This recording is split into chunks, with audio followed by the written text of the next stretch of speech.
are some things that you need to know about your initial appearance for a DUI in the state of California. Generally speaking, your very first appearance is going to be something called a first appearance, or aka arraignment hearing. I say first appearance because sometimes certain counties, they don't file the complaint timely enough.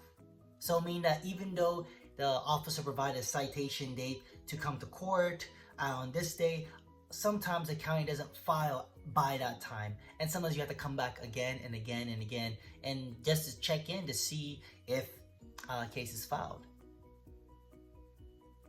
But generally speaking, assuming that everything is filed, the complaint's filed correctly and timely, then that very first hearing is an arraignment hearing. That arraignment hearing is just going to be a hearing where you plead not guilty or guilty, depends on the facts and circumstances of the case, and then proceed on to something called a pretrial.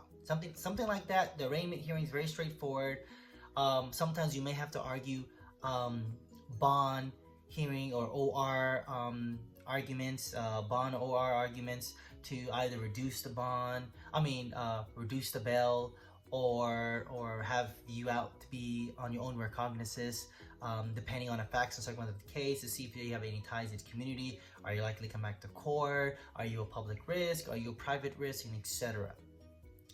These are things that needs to be considered in the arraignment hearing, because they could still put you in jail even though you're out on your own recognizance, because let's say the DA just wants to base it on the facts and circumstances of the case.